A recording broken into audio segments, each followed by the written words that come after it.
I didn't scream when I found out. That's the part people never understand. I just stood there, barefoot on cold tile, holding a phone that wasn't mine, listening to my own heart slow down like it had made a decision without asking me first. Somewhere in the house, the dishwasher hummed. Outside, a lawn sprinkler clicked on. Ordinary sounds, normal life. And yet, everything I thought I knew about my marriage quietly collapsed in that moment. No drama, no music, just silence. My name is Evelyn Parker, and until that morning, I believed I was one of the lucky ones. I was 61 years old, married for 36 years. We had raised 2 kids, paid off a house, survived layoffs, illnesses, and one very ugly year when my mother lived with us and criticized everything from my cooking to my breathing. Through all of it, I believed my husband and I were solid. Not perfect, just solid. I had spent 4 decades building my own business, a restoration workshop tucked behind a historic district in a sleepy coastal town. Old furniture, hand-cut glass, things people had given up on. I liked fixing what others thought was done for. That morning, I was supposed to be celebrating. The sale papers were already signed, the money had already cleared. A lifetime of work finally paying me back in one clean, shocking number. I remember laughing out loud in my office, alone, like a woman who had just realized she could finally breathe. I planned to surprise him. That was my mistake. I drove home early, the sun still high, my head full of plans, travel, rest, maybe a smaller house with more light. I even practiced how I'd say it out loud. We're free now. I liked how that sounded. The front door was unlocked. That wasn't unusual. What was unusual was his phone on the kitchen counter. My husband never forgot his phone. It buzzed once, then again. I didn't mean to look. I really didn't.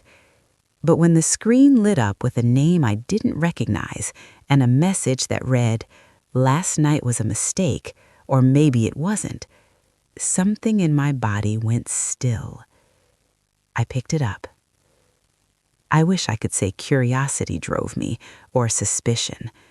But the truth is, some instinct older than thought reached for the truth before I could stop it.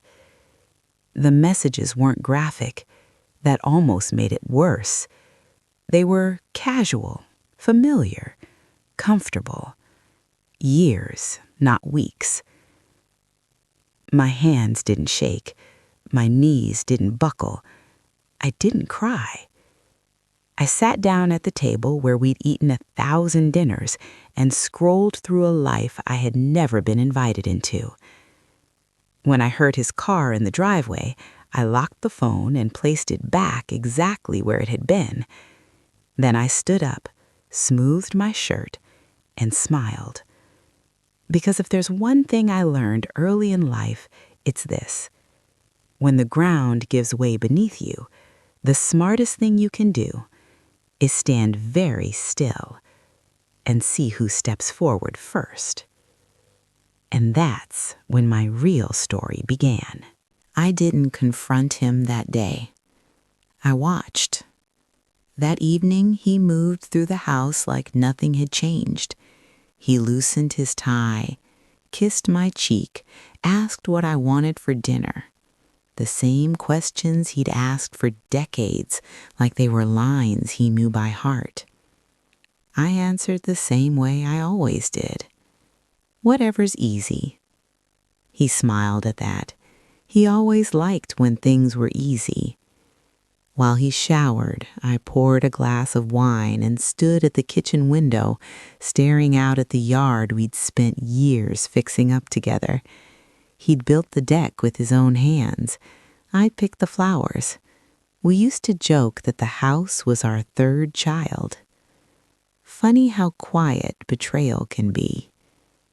At dinner, he talked about work, a new client, office politics, someone retiring early. I nodded in the right places, laughed when expected. All the while, my mind kept drifting back to that phone, to the timestamps, to how long this had really been going on. After we ate, he leaned back in his chair and sighed. "Long day," he said. I almost laughed. Later, lying in bed beside him, I listened to his breathing slow as sleep took him. I stared at the ceiling fan, counting rotations, letting my thoughts stretch out without rushing them. Shock doesn't arrive like a storm. It arrives like fog. Everything feels muted, distant, like you're watching your own life through glass. Sometime around 3 in the morning, I made a decision. Not about him, about me. I wasn't going to cry in front of him. I wasn't going to beg for explanations or apologies that would come too late to matter. I wasn't going to blow up my life before I understood exactly what I was standing on. By morning, I had a plan, a quiet one. I went to my workshop early, before the town woke up. The place smelled like sawdust and lemon oil, familiar and grounding. I ran my fingers over a half-restored dresser, tracing the grooves in the wood, reminding myself of what patience can do. Around 10, my attorney called. "Evelyn," she said, cheerful, "congratulations, the funds are officially in your account." I thanked her, hung up, and sat down hard in my chair. The numbers still didn't feel real. Neither did my marriage. I thought about calling my husband, telling him everything, sharing the news like I'd planned. Instead, I opened a fresh notebook and wrote one sentence on the first page. "Do nothing until you know everything." That afternoon, I stopped by the bank and opened a new account, just in my name. The woman at the counter smiled and made polite conversation, unaware she was witnessing the first quiet crack in a long-standing illusion. On my drive home, I rehearsed conversations I might never have. I imagined different endings. None of them felt honest yet. When I pulled into the driveway, his car wasn't there. For the first time in years, I was grateful for that, because I needed space to understand something I hadn't wanted to admit before. Sometimes, the most dangerous lies aren't the ones people tell you. They're the ones you help them keep. By the end of that week, I started noticing things I had trained myself not to see. How often he stepped outside to take calls. How his phone never left his pocket anymore. How he suddenly cared about his appearance in a way that felt rehearsed. New shirts, better shoes, a different cologne. I'd seen these signs before, on other women, friends, clients who sat across from me in my workshop, running their hands over cracked wood and telling me stories they weren't ready to say out loud yet. I just never thought I'd be one of them. On Thursday, I followed him. Not like in the movies, no disguises, no drama. I told myself I was running errands, that I just happened to turn the same way he did, that coincidence had teeth. He parked downtown, near a cafe we used to love before it got too noisy for his taste. I stayed in my car and watched him through the windshield, my heart oddly calm. Then she arrived. She wasn't young, late 40s maybe, confident posture, expensive bag, the kind of woman who knew exactly who she was and didn't apologize for taking up space. They hugged. Not the way co-workers hug. the way people do when they already know how this ends. I didn't get out of the car. I didn't need to hear them speak. Their bodies said enough. The way his hand rested at her back, the way she leaned in like she belonged there. I drove away before they went inside. At a red light, my hands finally started shaking. That night, he came home cheerful, too cheerful. He kissed me and asked if I wanted to plan a weekend trip soon, just the two of us. Reconnect, he said. I looked at him and wondered how long he'd been practicing that word. I'm tired, I said. Maybe another time. He didn't push. He never did when he thought he was winning. After he fell asleep, I took his phone again. This time, I photographed everything. Messages, dates, photos that told a story he'd never planned to explain. I emailed them to myself, then deleted the sent messages just like I'd seen in a movie once. I hated how calm I was getting at this. The next morning, I made an appointment with a lawyer I'd used years ago for a zoning issue, sharp, discreet, and not sentimental. When she looked up from the documents and said, "You're protected more than you think," something in my chest loosened for the first time since this all began. On my way home, I passed my workshop and realized something else. I had spent my whole life restoring things that were broken, but not everything is meant to be fixed. Some things are meant to be let go, carefully, deliberately, and on your own terms. That night, I wrote a second sentence in my notebook. He doesn't know what I know, and I'm going to keep it that way, for now. I closed the notebook, turned off the light, and slept better than I had in weeks. Because once you stop pretending, fear loses its grip, and power comes back quietly.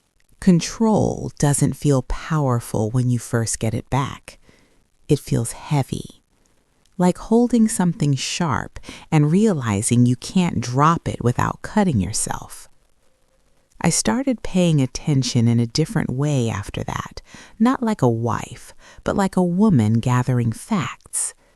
I noticed receipts in his jacket pockets, gas station charges in towns he never mentioned, a hotel key card tucked inside a book he hadn't opened in years. I didn't confront him. Instead, I documented. Every small thing went into the notebook.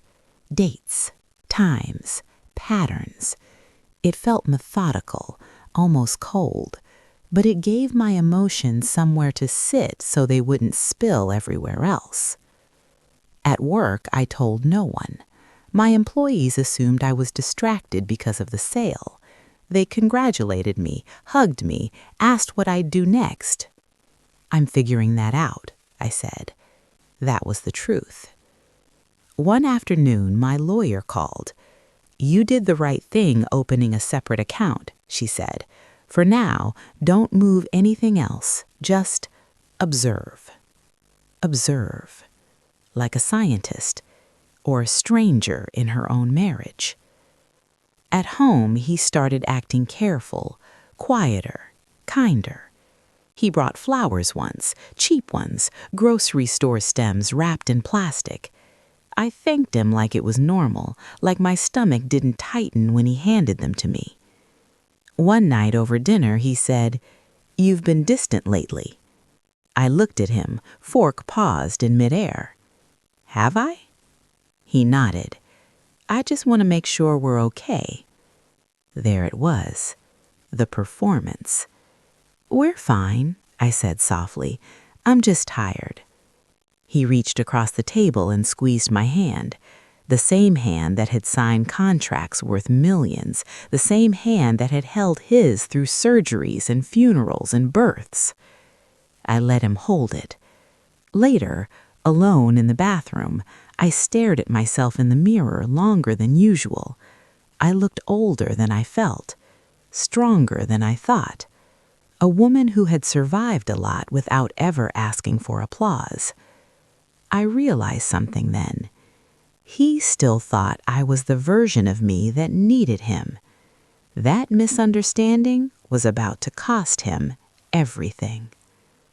A week later, I followed him again. This time, I watched them leave together. Not in secret, not in shame. They walked side by side, laughing, like two people who believed the world owed them privacy. I took one photo, just one. Then I went home, poured a glass of wine, and sat in the quiet house. I thought about the money, the years, the lies, and for the first time, I didn't feel sad. I felt clear. Somewhere between betrayal and truth, a woman either breaks or she sharpens. I picked up my notebook and wrote one final line for the night. When I leave, it won't be loud, but it will be final. I closed the book and waited. Waiting changes you. It stretches time, warps it. Days feel longer, but your patience gets sharper. I moved through my routines like I always had.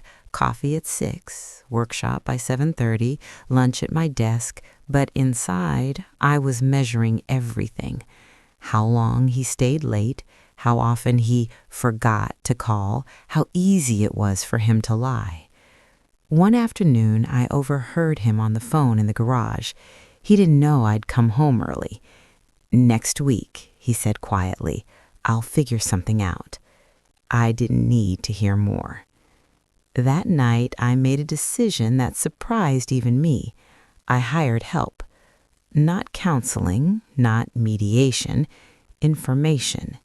The investigator came recommended by my lawyer, a woman, mid-50s, calm eyes, no judgment. She listened while I spoke, didn't interrupt, didn't react. When I finished, she nodded once.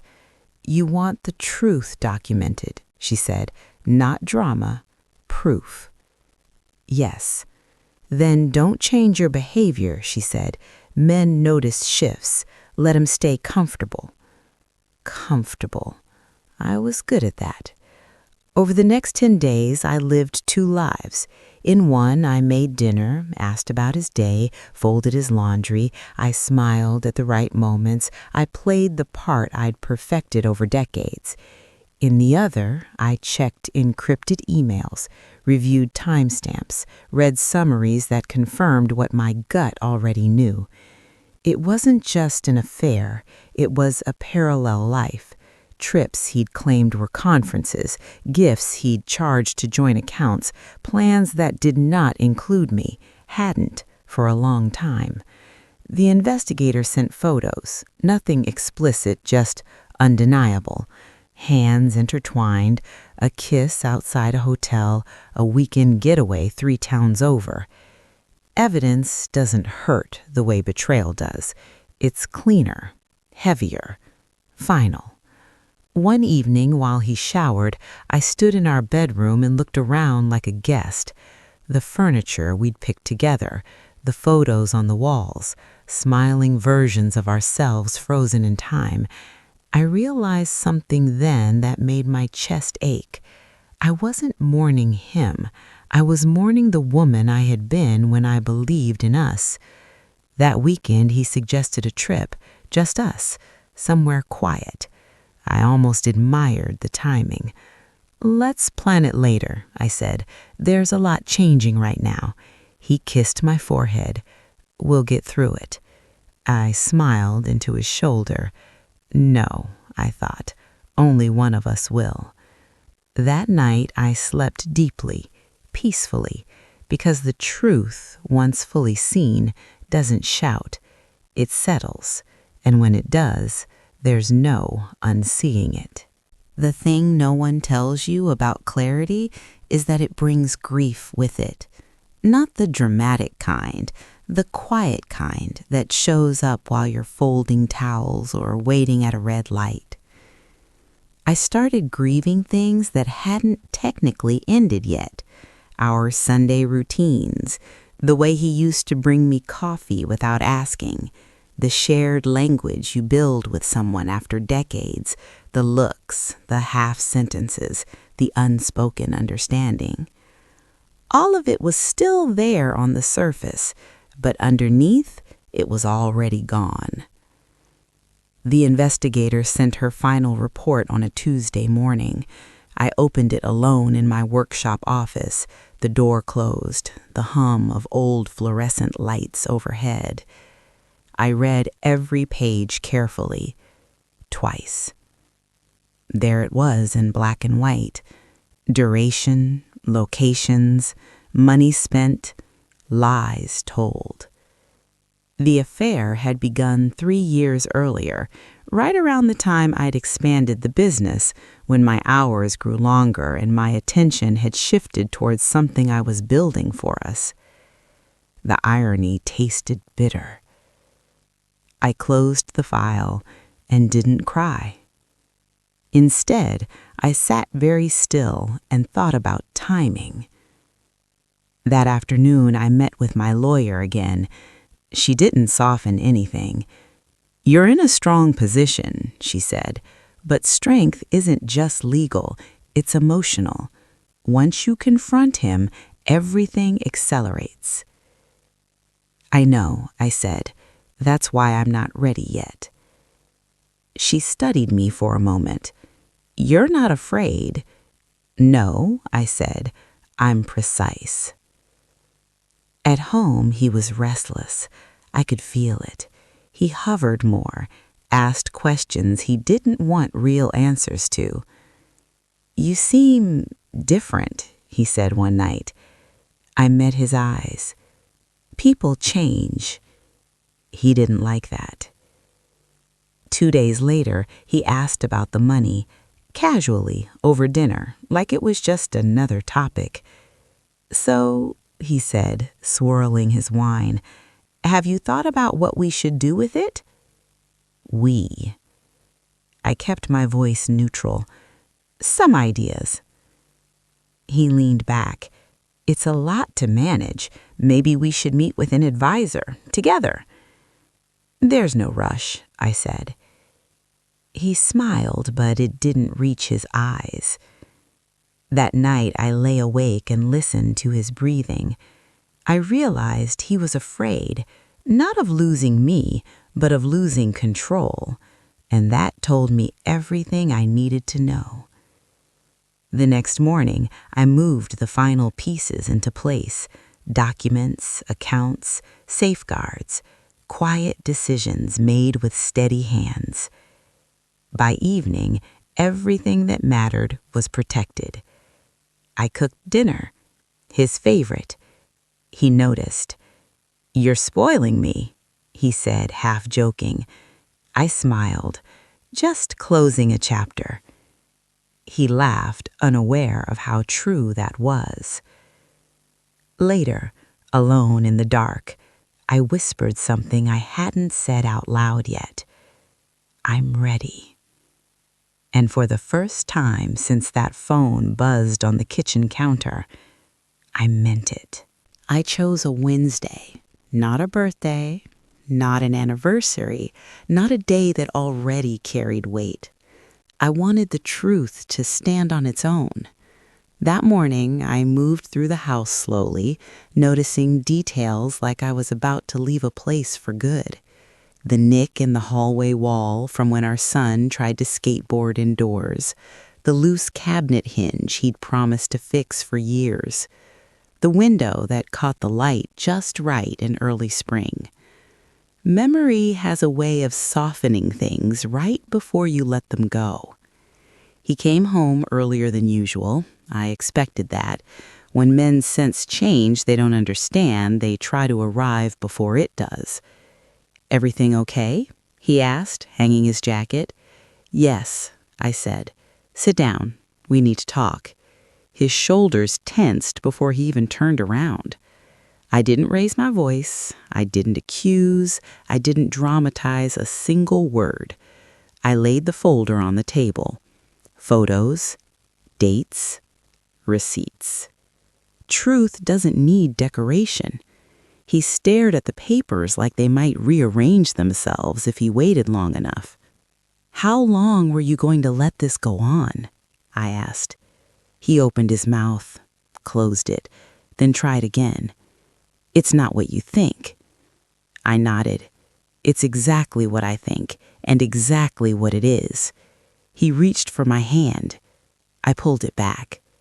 That's done, I said quietly. The silence that followed wasn't explosive.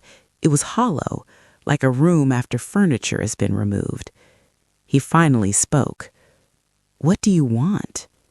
The question surprised me. I want honesty, I said, but since that's no longer an option, I want separation, legally, immediately. His face hardened. And the money? There it was. I almost felt grateful he'd saved me from wondering if I was overreacting. That, I said, standing up, is already handled. The argument that followed was messy but predictable. Anger, bargaining, blame, revisionist history. He accused me of neglect, of choosing work over marriage, of changing. I let him talk. When he ran out of steam, I said one sentence. You made choices. I made plans. That night, I slept in the guest room. He didn't try to stop me, because deep down, he knew. The next morning, I packed a suitcase and left the house I'd lived in for most of my adult life. I didn't slam doors. I didn't look back. I drove straight to my daughter's place. When she opened the door and saw my face, she didn't ask questions. She just hugged me, long and tight. And in that moment, I realized something important. Leaving didn't feel like loss. It felt like alignment, like my life was finally facing the direction it was meant to go. Staying with my daughter felt temporary but necessary, like a pause between breaths. Her house was louder than mine, toys on the floor, a ticking clock that actually ticked, life moving forward without asking permission. At night, after everyone went to sleep, I lay awake in the guest room and listened to unfamiliar sounds, reminding myself that discomfort wasn't danger. It was transition. He called the next morning, then again that afternoon. I let them go to voicemail.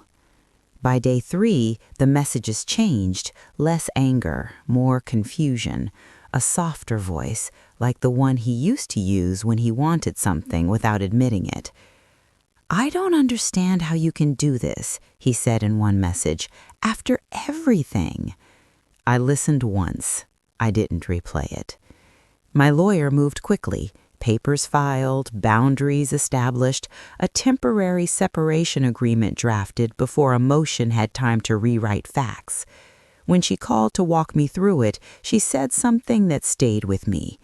He's reacting to consequences, not loss. She was right. He didn't miss me. He missed the version of his life that required nothing from him. I returned to my workshop a week later.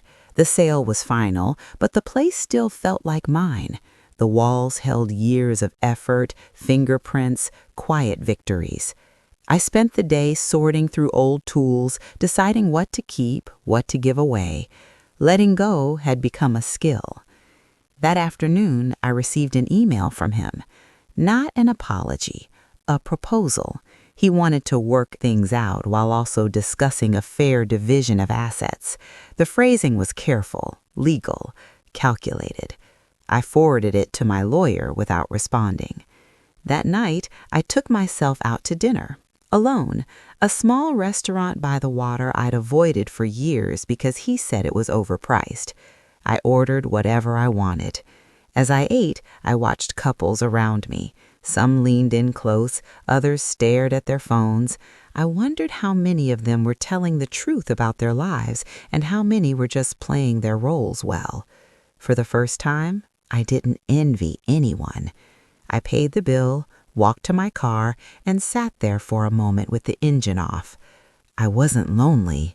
I was unburdened, and that scared me. Just enough to know I was on the right path, because when fear shows up this quietly, it's usually guarding something valuable. and I was done handing that over to anyone else. The days that followed were busy in a way that felt intentional. Paperwork, meetings, long conversations with my lawyer that didn't circle emotions but dealt in facts, dates, numbers, protections.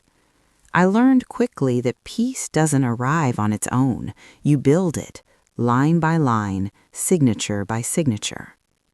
He finally stopped calling and switched to emails, formal, defensive, occasionally cruel. He blamed stress, loneliness, my absence, as if I'd been gone long before I actually left. Reading his words felt like watching someone rewrite a story we'd both lived, hoping repetition might make it true. It didn't. One afternoon, while sorting through documents at my daughter's dining table, I found an old photo tucked inside a folder I hadn't opened in years. The two of us, younger, sitting on the hood of a car we could barely afford, laughing like we had no idea how heavy life could get. I stared at it longer than I meant to. That was the hardest part. Not anger, not betrayal, not even the loss. It was reconciling who he had been with who he chose to become. A week later, he asked to meet. Neutral location, public place, just to talk. I agreed, not because I owed him closure, but because I wanted to see who he was now, without the marriage holding him upright. We met at a quiet cafe near the courthouse. He looked older, tired, smaller somehow. He smiled when he saw me, like familiarity alone might soften things. "It's good to see you," he said. I nodded. "Let's keep this simple." He didn't argue. He talked about regret, about confusion, about how things got away from him. He said he never meant to hurt me, that it just happened. I listened without interrupting. When he finished, he looked at me expectantly. I took a breath. "This didn't just happen," I said calmly. "It was a series of choices, and I'm choosing differently now." He asked if there was any chance. I shook my head. "No, but I hope you find whatever it is you're actually looking for." It was the kindest truth I could offer. As I stood to leave, I felt something unexpected. Relief. Not because the conversation went well, but because I didn't need it to. That night, back at my daughter's house, I slept deeply, not from exhaustion, from release. Because closure isn't something someone gives you, it's something you stop waiting for. The twist didn't come from him. That's what surprised me most. It came from a file my lawyer slid across the table one quiet Friday morning, her expression unreadable in the way professionals perfect over time. "I need you to read this carefully," she said. I did. Once. Then again. And then I sat back, the air leaving my lungs in a slow, controlled release. There were accounts I hadn't known about, a line of credit opened years earlier using shared property as leverage. Funds moved in small amounts, nothing flashy, nothing that would trigger alarms if you weren't looking closely. He hadn't just lied about the affair. He'd been hiding money, not spending it recklessly, not gambling, positioning it, planning for a future that didn't include me. The realization landed clean and sharp. This wasn't a man who'd made a mistake. This was a man who'd made arrangements. My lawyer spoke gently. "This changes things." "Yes," I said. "It clarifies them." We moved fast after that. Subpoenas, freezes, a paper trail that told a story even he couldn't rewrite. When confronted, his attorney asked for time, for discretion, for cooperation. Leverage is a strange thing. You don't feel powerful when you have it. You feel responsible. I could have gone after everything, dragged it out, let the process grind him down the way betrayal had ground me. Instead, I chose something else. Finality. The settlement was clean, controlled, unavoidable. He kept what he could justify. I kept what I had built. The hidden accounts were accounted for. The future he'd been planning quietly evaporated. When it was over, my lawyer leaned back and exhaled. "You handled that with restraint," she said. I smiled. "I handled it with accuracy." That night, I sat alone on my daughter's back porch, the air cool, the sky wide. I thought about all the versions of myself that had led me here, the young woman with a dream, the wife who trusted, the business owner who endured. And I understood something important. Justice doesn't always look like punishment. Sometimes it looks like balance restored. And sometimes the biggest twist is realizing you never needed revenge to win. The paperwork was finalized on a Tuesday. Of course it was. Life has a way of ending things on ordinary days, like it doesn't want to make a scene.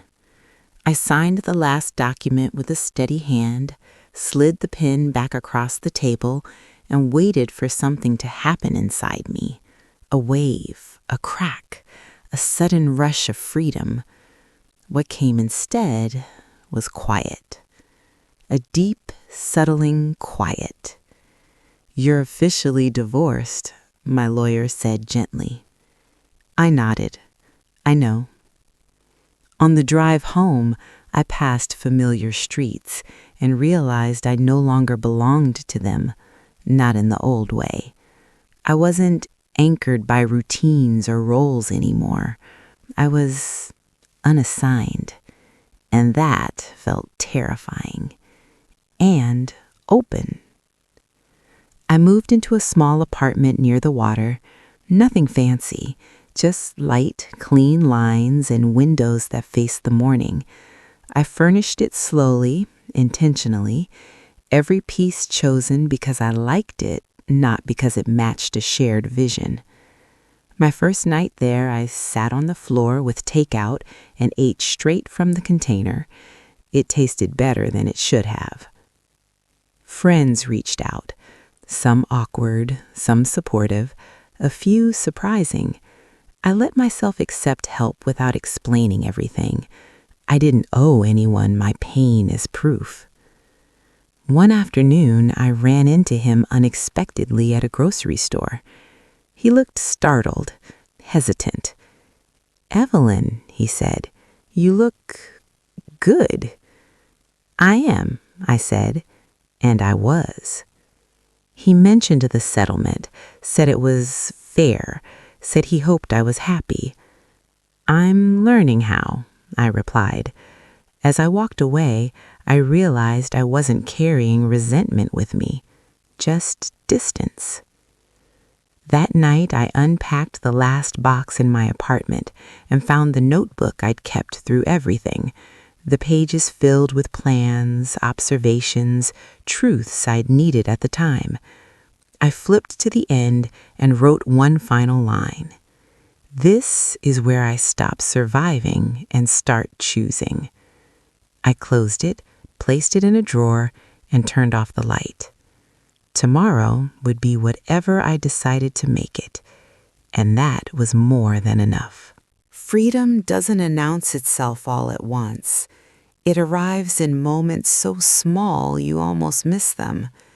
The first time I woke up in my apartment and realized no one else's schedule mattered.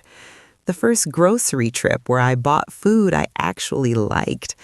The first weekend I didn't feel the need to explain my plans to anyone. I began to settle into myself, the way you settle into a chair that fits just right. I met with a financial advisor a few weeks later, not the kind who talks fast or treats you like a problem to solve. A woman about my age, calm, practical. She asked questions that weren't about numbers at first. "What kind of life do you want now?" she asked. The question caught me off guard. "I want it to be quiet," I said after a moment, "but not small." She smiled. "That's a good answer." Together we mapped things out. Stability first, security always, then intention. I set aside money for my children, but not in a way that erased effort from their lives. Support, not rescue. I also set something else in motion. A fund. Small at first, focused, designed to help women over 50 who wanted to start over. New skills, new businesses, new lives. Women who had given everything to families, marriages, or jobs that left them invisible. I understood them. When I told my daughter about it, she hugged me so tightly I laughed. "You're not done yet," she said. "No," I agreed. "I'm just getting honest." I traveled a little, not extravagantly, just enough to remind myself the world was wider than the years I'd spent shrinking myself to fit someone else's comfort. One evening, sitting alone in a quiet coastal town, I realized something unexpected. I wasn't rebuilding, I was expanding, and that felt better than any victory ever could. 2 years later, I ran into him again. Different city, different context, a coincidence I would have once overanalyzed into meaning. He looked fine, not happy, not miserable, just fine. We exchanged polite words, safe ones. He asked about my work. I told him about the fund, about the women it had helped, about how full my days felt. He listened quietly. "I'm glad," he said, and for the first time, I believed him. As we parted, I realized something that surprised me. I didn't feel superior. I didn't feel sorry for him. I felt finished. That night, back in my apartment, I sat by the window with a cup of tea and watched the lights move along the water. I thought about all the moments that had nearly broken me and how none of them actually did. Loss had taught me boundaries, betrayal had taught me clarity, and solitude had taught me peace. The woman I was before would have called this loneliness. The woman I am now knows better. This isn't absence, this is space. People sometimes ask if I regret not fighting harder, louder, meaner. I don't. I learned that dignity lasts longer than anger, that truth doesn't need volume, and that walking away, when done with intention, isn't weakness, it's wisdom. I still restore things now and then, not furniture anymore, but moments, conversations, parts of myself I once thought were lost. Some evenings I sit in the quiet and think about how close I came to staying in a life that no longer fit just because it once did. I'm grateful I listened when something inside me whispered instead of screamed, because endings don't always look like fire. Sometimes they look like a woman standing up quietly, closing a door, and choosing herself without apology. And that, I've learned, is how real freedom sounds. If this story stayed with you, if any part of it felt familiar, please know you're not alone. Take a moment to like this video so it can reach someone else who might need it tonight. Subscribe to the channel for weekly, real-life inspired stories about truth, resilience, and quiet strength. Stories that don't shout, but stay with you. And if you feel safe, share your thoughts in the comments. Your story matters more than you think. These stories don't end when the video does. If you believe that listening can heal, that awareness can protect, and that choosing yourself is never too late, subscribe now and turn on notifications so you never miss the next chapter. Until next time, trust your instincts, protect your peace, and remember, sometimes the bravest thing you can do is walk away quietly and mean it.